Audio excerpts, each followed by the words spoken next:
Imagine a monarch whose flesh weeps decay, a sovereign whose every breath poisons the very air around him. Picture the grand tapestries of his court, once resplendent with the gold and crimson, now curled at the edges by the stench of festering ulcers.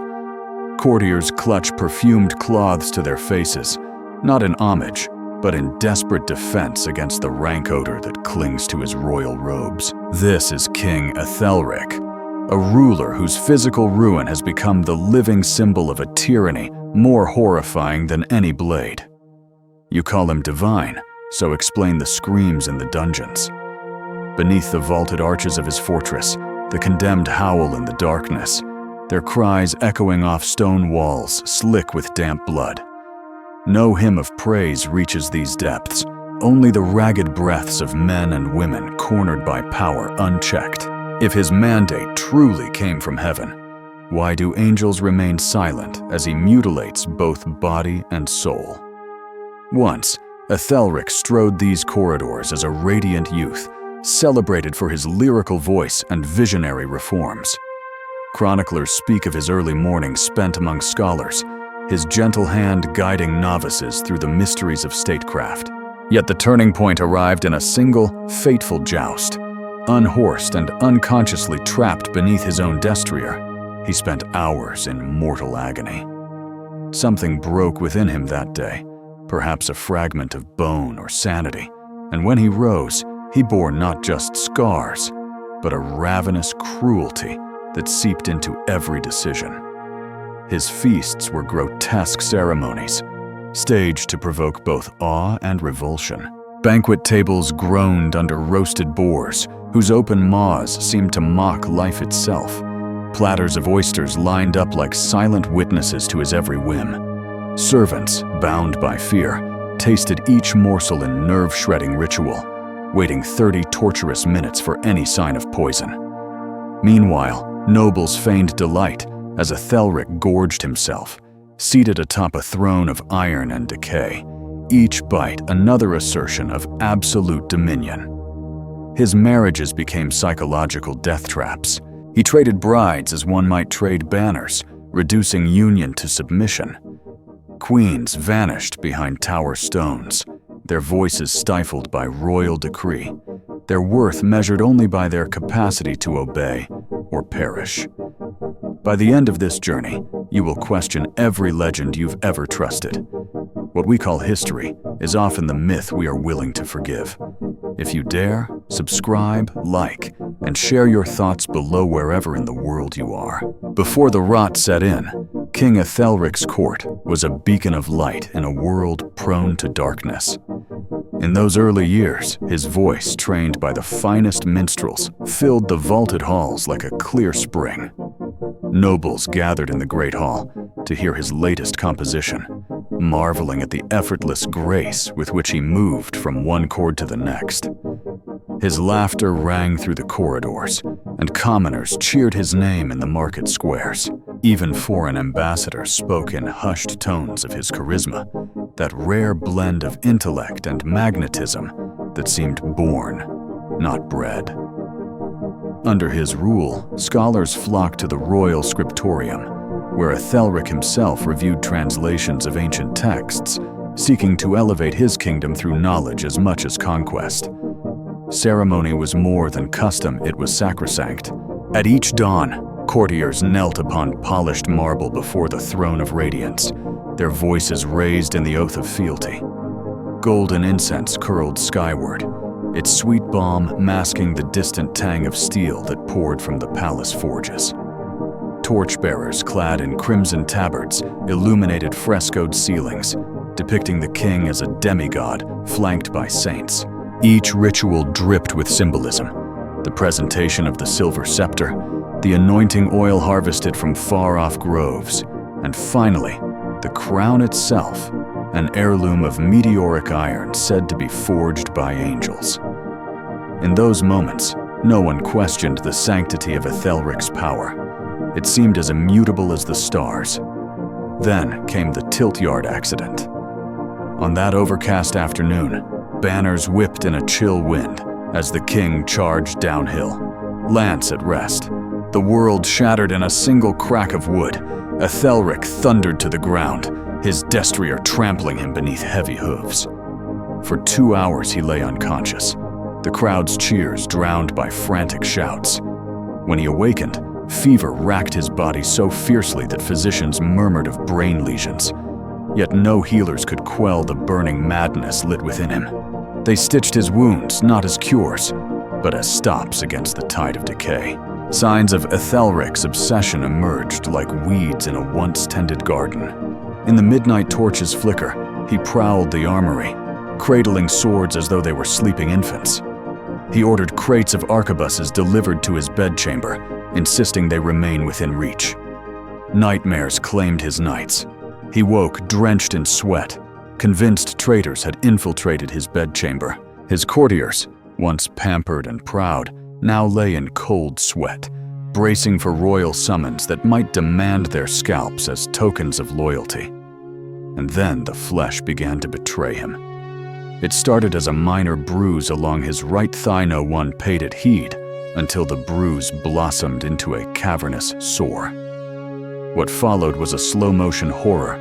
Ulcerated fissures, long as daggers, their edges jagged and dripping ichor. Servants tasked with dressing the wounds knelt with trembling hands, stifling wretches as they applied poultices of foul herbs. Rumor had it that nurses sometimes abandoned their stations mid-shift, fleeing through the corridors, clutching their skirts, tears streaking through the grime on their faces. To conceal the grotesque wounds, and perhaps to maintain the illusion of invincibility palace, engineers devised a throne chair on wheels. Polished oak and iron revolved on a labyrinth of pulleys and gears, propelling the grotesque king from room to room. Behind him, a retinue of footmen carried buckets and cloths, chasing after the chair to mop up the royal fragments that scraped off his festering flesh. Larders stored special cleansers to ward off the odor lavender oil, burnt rosemary, but all proved futile before the stench of decay. Courtiers dared not breathe freely when Ethelric entered. They learned to whisper, as though silence might protect them from his accelerating decline. The king himself ballooned in size. Once slender as a swan, he swelled into a leviathan whose girth rivaled the palace columns. His double chin swallowed prized gemstones. His face lost its regal angles beneath layers of fat. The whispered name Ethelric became an insult among servants, an evocation of hunger, excess, and body horror entwined. And yet, within that bulk, simmered a cruelty that few could have imagined. He ruled as though each pound of flesh granted him greater dominion, his physical excess a testament to his God-given right to consume. As the body rotted, the mind blackened. Whispers of conspiracies slithered through the tapestry-lined hallways. One noble claimed to have seen the king whispering to shadows. Another swore to overhear Ethelric practicing mock executions with wooden swords. The queen's ladies-in-waiting spoke of midnight interrogations, where the slightest stumble in speech invited torture. False confessions extracted under agony were read aloud from balconies, a grim testament to his unyielding suspicion. Mealtime became its own cruel farce. No morsel passed the king's lips without first exhausting his elaborate poisoning protocol. 4 tasters sampled each dish in turn, sipping, then pausing for 30 heart-pounding minutes. Only after they survived did Ethelric allow himself to dine. Head chefs, once esteemed for their artistry, were reduced to terrified footnotes. They peeled the king's grapes under guard, their hands quivering at the sight of his bloated jaws. Each banquet was a ritual of dread, the long, silent interval between tasting and feeding echoing with the court's collective heartbeat. Through it all, a single undercurrent pulsed a terror so pervasive that the nobles anticipated, rather than dreaded, the king's next whim. They watched each other for signs of favor or condemnation, shifting alliances like shadows fleeing the dawn. Trust became currency too risky to spend, and ambition folded into mere survival. In the golden dawn of Ethelric's reign, They had believed themselves actors in a grand symphony of progress and art. Now, they found they were marionettes, dangling above a pit of decay, each strand pulled by the rotting hand of a monarch who had outlived his mercy. Queen Isolde arrived at court wrapped in silks the color of twilight, her smile as bright as the dawn that once illuminated Ethelric's reign. But the fade shattered one chilly morning when trumpets blared across the courtyard and heralds declared her guilty of treason, an accusation as spontaneous as it was fabricated. Stripped of her title in full view of assembled lords and ladies, she was draped in commoner's gray and handed her infant daughter before being marched into exile.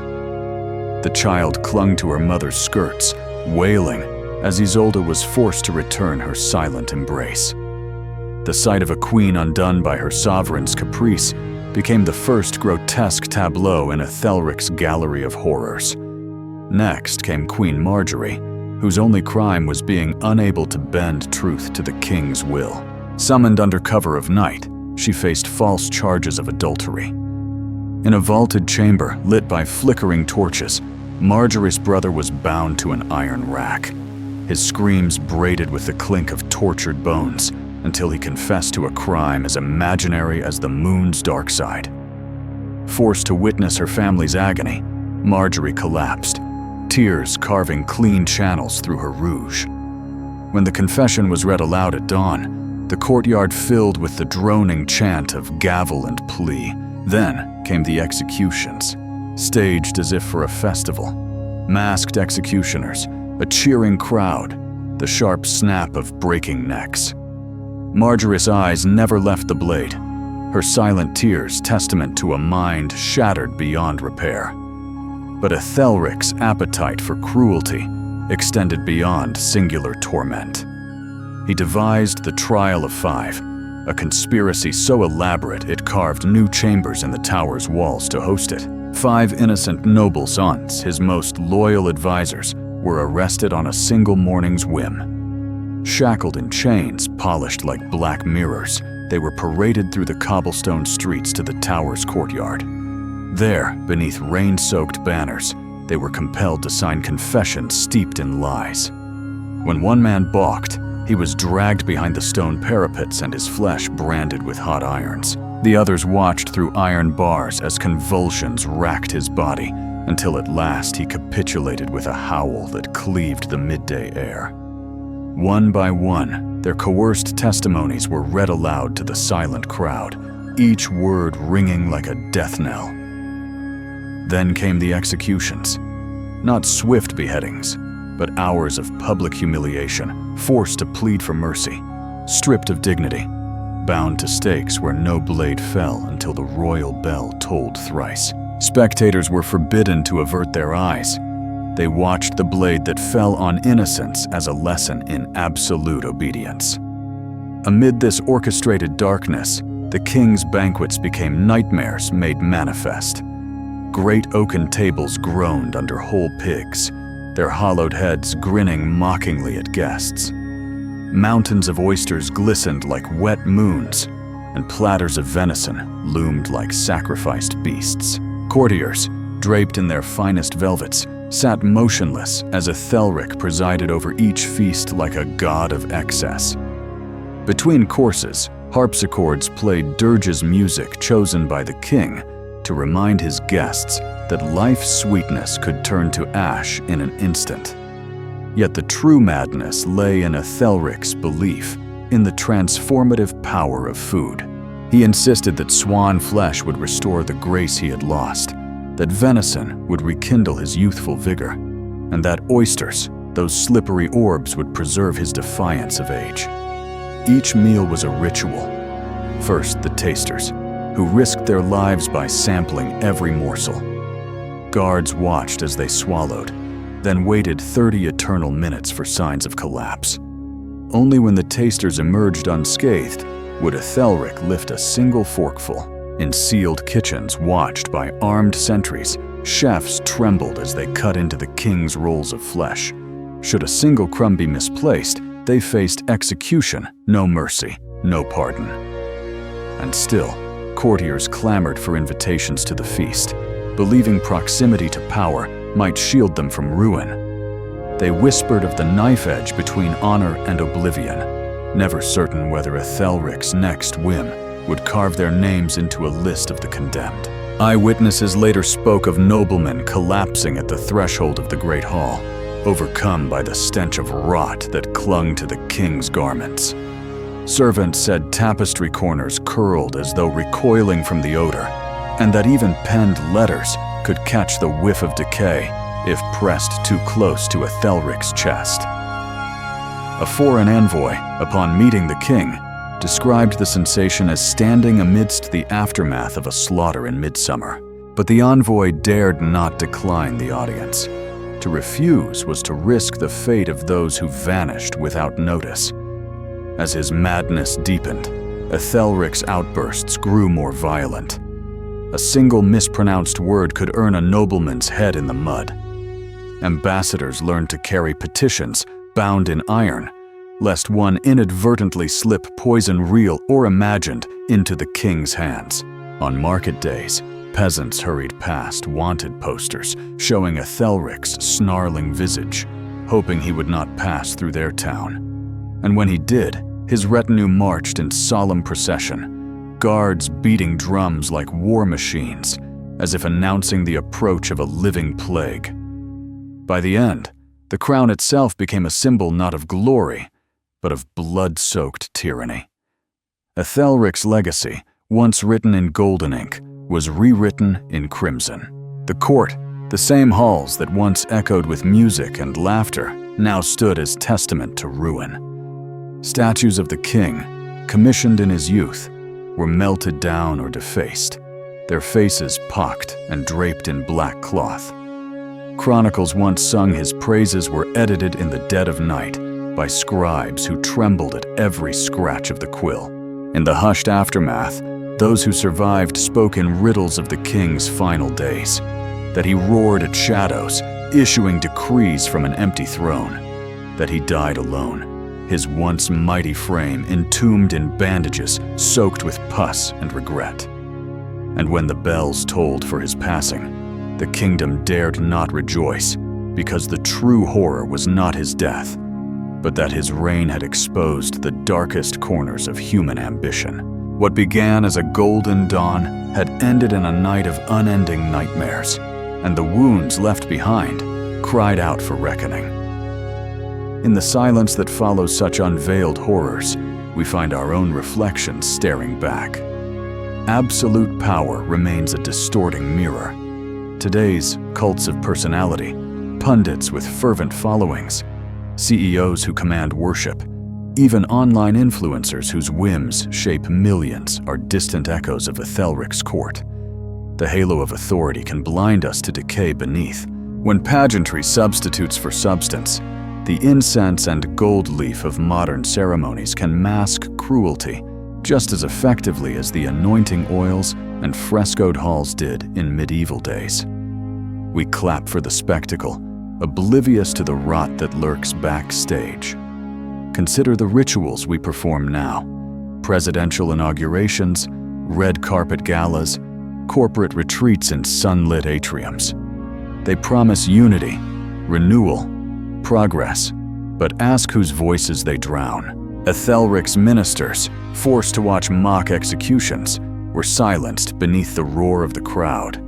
Today's dissenters, too, risk exile cancel culture, ruined careers, the slow erosion of reputation. The theater has changed, but the stakes remain.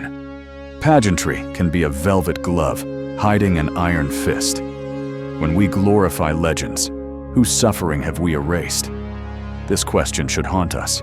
The tales we pass down of visionary founders and benevolent rulers often omit the tragedies that built their thrones. We speak of innovation without noting the lives extinguished in factory fires. We honor exploration without mourning the indigenous souls displaced. We celebrate conquest without listing the crucibles of exploitation. In polishing the myth, we sand away the bleeding truths. Blind loyalty demands a price. In Ethelric's day, It was princely heads on pikes and the echoing sobs of widowed queens. In ours, it can be the resignation letter, the severed social ties, the whispered hush of dissent. Personal stories of whistleblowers silenced, of communities uprooted, serve as cautionary whispers down the corridors of power. They remind us that acquiring power often costs more than any treasury can bear, and sustaining it corrodes the soul of both ruler and ruled. And so, Untold Legacy poses one final question. If history is written by those who sweep away the blood, what truths have we yet to uncover? Perhaps the greatest courage lies not in crafting new legends, but in excavating the buried ones. To shine light on the unspoken, to lend voice to the erased, is to honor both the living and the dead. Our legacy depends not on the monuments we erect, but on the stories we choose to remember and those we choose to tell anew. Thank you for bearing witness to this dark unveiling. May the echoes of Ethelric's reign guide your silent reflection, urging you to question the legends you inherit and the truths you dare to seek.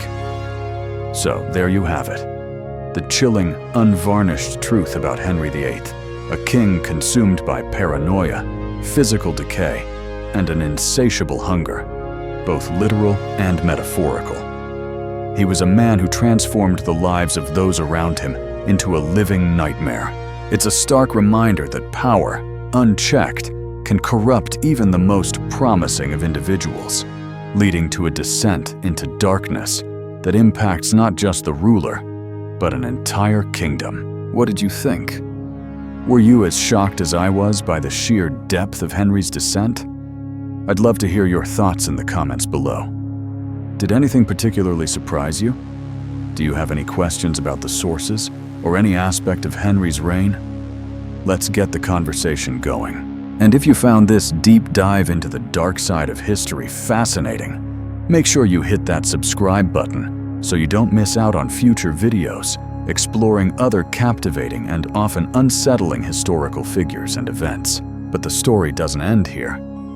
There's still so much more to uncover about the lasting impact of Henry VIII's reign and the fascinating figures who navigated his treacherous court.